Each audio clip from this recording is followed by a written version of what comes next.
Hey everybody, welcome back to day 7 of Walking in Wisdom, where I talk about a different chapter of Proverbs every day for all of October 2020. Today has Solomon's last address to his son and an object lesson about adultery surrounded by a couple of cautions. So before we get into it, I think it's important that we talk about the phrase, keep my words and treasure up my commandments with you. This idea of keeping God's law is more than just obedience to external commands, but it's a matter of the heart. Because when we store God's words within us, God keeps us from falling into sin and making those choices. So Solomon starts the warning in the same way that he's done for the last couple of days. And he says, my son, keep my words and treasure up my commandments with you. Keep my commandments and live. Keep the teaching as the apple of your eye and bind them on your fingers and write them on the tablet of your heart. Say to wisdom, you are my sister, and call insight your intimate friend to keep you from the forbidden woman, from the adulteress with her smooth words. Note again that wisdom is contrasted with adultery.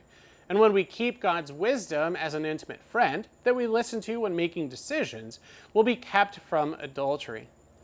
But in the case study that Solomon gives, that's the opposite of what the young man does.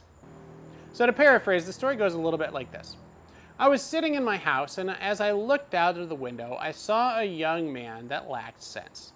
This fool was passing along a prostitute's corner during the dark hours of the night, and she called out to him. And he went up to her. And she started kissing him and telling him everything he wanted to hear. She said, I've made my sacrifices, and I have extra food in my home for a meal of fellowship. So I've come out to meet you, and I've been looking for you, and I've found you. My couch is clean and comfortable. It smells amazing in my house, so let's go inside and take a fill of love until the morning and delight ourselves with love. After all, my husband isn't home and won't be back for a long time, so we won't get caught. Everything that she says persuades this boy to come in. But he's being led like an ox to the slaughter. Like a bird in a snare, he doesn't recognize that it'll cost his life. So my son, don't be like this fool. Choosing this sin will kill you. But instead, listen to me and pay attention to my words, and don't let your heart turn aside to her ways. Don't stray into her paths, because she has taken down many victims. And all her slain are a mighty throng. There is way too many of them. Her house is the way to Sheol and going down to the chambers of death. It's a pretty crazy story. So what can we glean from it? Well, whether male or female, husband or wife, the one who commits adultery chooses immediate gratification over faithfully keeping one's commitments to God and to spouse. Breaking the 6th commandment, you shall not commit adultery, has brought death to many marriages, families, friendships, and careers. But the one who is faithful in all things, Jesus Christ, he offers forgiveness for all who have taken this deadly turn.